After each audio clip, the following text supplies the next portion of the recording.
Hello दोस्तों, स्वागत है आपका आपके अपने चैनल टारगेट 360 विद आशीष में। तो आज हमें बात करनी है सीबीएसई द्वारा सिलेबस में जो कटौती की गई है उसके बारे में। क्योंकि सीबीएसई ने जो सिलेबस में कटौती की है वो 30% है और हमारी जो उत्तराखंड सरकार है, उत्तराखंड बोर्ड है, उसने भी सिलेबस में 30% की कटौती करने की बात कही है।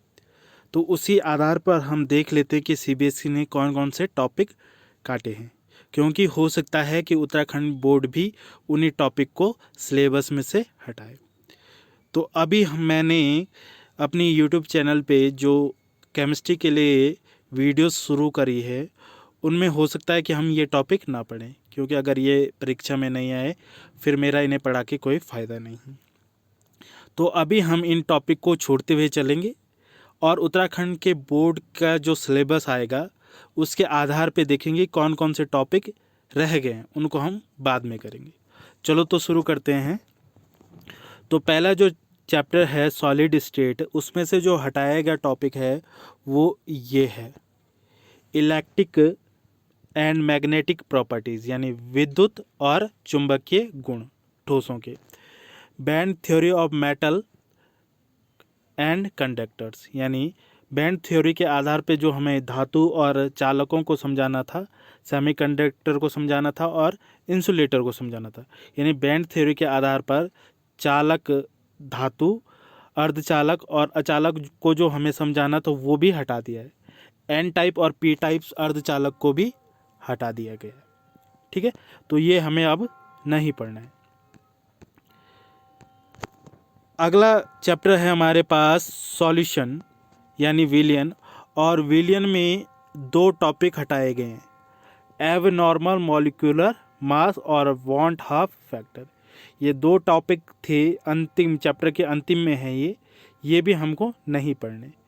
ठीक है, तीसरे चैप्टर से जो हटाया गया है वो है lead emulator, fuel cells, corrosion, law of electrolysis, dry cell, electrolytic cells और गैल्वेनिक सेल। लेड एमुलेटर एक लेड सेल का प्रकार है जो हमें तीसरे चैप्टर में देखना था। फ्यूल सेल, कोरिजन होता है संक्षारण, जो जंग लगने की जो प्रक्रिया है।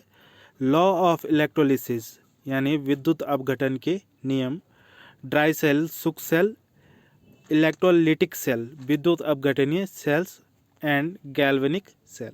तो ड्राई सेल के जो ये दो पार्ट हैं ये भी हटाए गए। चौथे चैप्टर केमिकल काइनेटिक्स यानी रासायनिक बल गतिकी, चौथा चैप्टर है हमारे पास। इसमें से कॉन्सेप्ट ऑफ कॉलिजन थ्योरी यानी संघट्य सिद्धांत, दो वस्तुओं को जब टकराते हैं तो उस पे जो सिद्धांत है उसे संघट्य सिद्धांत कहा गया है, ये भी हटा दिया गया। एक है एक्टिवेशन एनर्जी, जिसे संकीर्णन ऊर्जा कहा जाता है हिंदी में। और तीसरी चीज़ जो इस चैप्टर से हटाई गई है आर्नियस इक्वेशन। तो ये तीन टॉपिक हैं जो यहाँ से हटाए गए। बहुत ही अच्छे टॉपिक थे लेकिन अब हटा दिए गए। अब देखते हैं पांचवें चैप्टर में से जो हटाया गया है सरफेस केमिस्ट्री यानी पृष्ठ रसायन। इसमें से पहला हटाया गया है इमल्सन हटाया और इसके टाइप्स हटाए गए हैं। कैटालाइसिस होता है उत्प्रेरण, ठीक है, या उत्प्रेरक, सुना होगा आप लोगों ने। उसके दो प्रकार होते हैं, हीमोजीनियस और हिट्रोजीनियस, ये दोनों भी हटाए गए। Activity and selectivity of solid catalysed, एक टॉपिक ये था हमारे पास। और दूसरा लास्ट जो टॉपिक है वो है एंजाइम उत्प्रेरण, ये भी इस चैप्टर से हटाया गया। छठा चैप्टर है general principles and processes of isolation of elements, यानी तत्वों के निष्कर्षण के सामान्य सिद्धांत एवं प्रक्रम। ये पूरा का पूरा एंटायर यूनिट हटाया गया है, पूरा का पूरा। इसमें से दो चार इम्पॉर्टेंट थे, जैसे चुंबकीय पृथक्करण विधि, झाग पलवन विधि, बात्य भट्टी, अयस्क वगैरह वगैरह। तो ये सारी चीज़ें अब हट चुकी हैं। ठीक है, पूरा चैप्टर।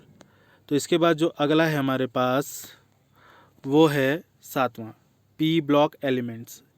इसमें जो टॉपिक्स हटे हैं वो ऐसे हैं, preparation and properties of phosphine, एक तो ये हट गया। सल्फ्यूरिक एसिड, ठीक है, बहुत ही इम्पोर्टेंट था। इसमें एक संपर्क कक्ष विधि आती थी सल्फ्यूरिक एसिड की, वो भी अब हट चुकी है। ऑक्साइड ऑफ नाइट्रोजन, इनके स्ट्रक्चर आते थे, ये भी हट चुके हैं। फास्फोरस और उसके एलोट्रॉपिक फॉर्म्स, जिसे हम कहते हैं अपर रूप, ठीक है। कंपाउंड ऑफ फास्फोरस, ये भी हट गया। इसकी प्रिपरेशन यानी बनाने की विधि और गुण, ठीक है। इसके बाद preparation and properties of halides and oxo acid, ये सारे अब हट चुके हैं, ठीक है। अगले चैप्टर की बात करते हैं, D and F block elements, ठीक है। इसमें chemical reactivity of lanthanide and actinides, इनकी इलेक्ट्रॉनिक कॉन्फ़िगरेशन, ऑक्सीडेशन स्टेट्स, ये भी हट चुके हैं। कंपैरिजन विद लैंथेनाइड्स, ये भी हट चुके हैं। Preparation and properties of KMnO4 और K2Cr2O7, ठीक है। पोटेशियम परमैंगनेट और पोटेशियम डाइक्रोमेट, काफ़ी इम्पोर्टेंट टॉपिक था, इसमें से प्रश्न बनते थे, अब ये हट चुका है। इसके दो छोटे छोटे टॉपिक्स बचते हैं, वो हम देख लेंगे। इसके बाद अगला चैप्टर है कोऑर्डिनेशन कंपाउंड्स या उप सहसंयोजक यौगिक। इसमें से इनके स्ट्रक्चर, आइसोमेरिज्म यानी समयवता, ये भी हट चुका है। इम्पोर्टेंस ऑफ कोऑर्डिनेशन कंपाउंड, ये भी हट चुका है। इसमें से ये जो टॉपिक हटे हैं, ये एग्ज़ाम में आता ही नहीं था, कम आता है, तो ये सारा इन्होंने हटा दिया है। हेलो एल्किन्स और हेलो एरिन्स में देखेंगे तो uses and environmental effects of dichloromethane, trichloromethane, tetrachloromethane, iodoform, freon और DTT, ये सारी चीज़ें हट चुकी थी, हमें देखनी थी। आप लोगों इनको करेक्शन करता। ये वैसे CBSE से हटा है, UK बोर्ड से नहीं हटा, लेकिन हम मान सकते हैं कि अगर UK बोर्ड CBSE की राह पर चले तो इन सारे टॉपिक को हटा सकता है, ठीक है। अल्कोहल में सिर्फ मेथनॉल और एथनॉल के स्पेशल रेफरेंस हटे हैं, यूजेस हटे हैं, ठीक है। 12वां जो हमारे पास चैप्टर है, उसमें से इन्होंने कुछ नहीं हटाया, काफ़ी इम्पोर्टेंट चैप्टर है और बहुत सारी नेम रिएक्शंस आती हैं इसमें। ऑर्गेनिक का चैप्टर है हमारे पास, कार्बनिक रसायन का, ठीक है। अमीन्स में देखें तो अमीन्स में इन्होंने एक बड़ा टॉपिक हटाया है, डाईएजोनियम सॉल्ट, ठीक है। नाइट्रोजन से मिलकर बनता है, ये ऑर्गेनिक कंपाउंड है। इनकी इन्होंने बनाने की विधि, केमिकल रिएक्शन, इम्पोर्टेंस क्या है, ये सारा हटाया है, तो एक अच्छा टॉपिक हटाया इन्होंने।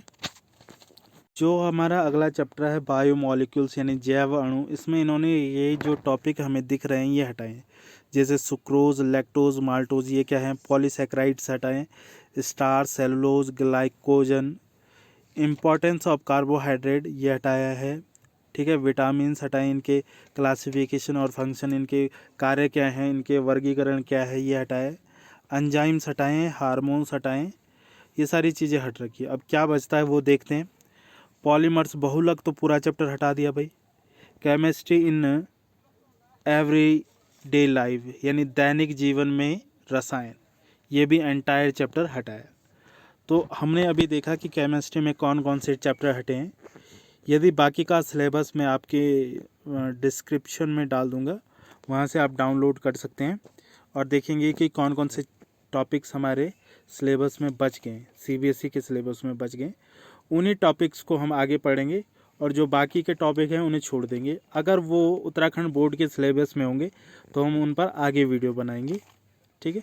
तब तक आप लोगों को पढ़ना है, अच्छे से पढ़ना है, और अगर मेरी वीडियोज़ अच्छी लग रही हैं तो लाइक करना है, शेयर करना है, कमेंट करना है और चैनल को सब्सक्राइब करना है। और नीचे जो घंटी का बटन है ना, बेल आइकन, उसे भी दबाना है, ताकि अगर मेरी वीडियोज़ आती हैं तो आपको नोटिफिकेशन मिलता रहे।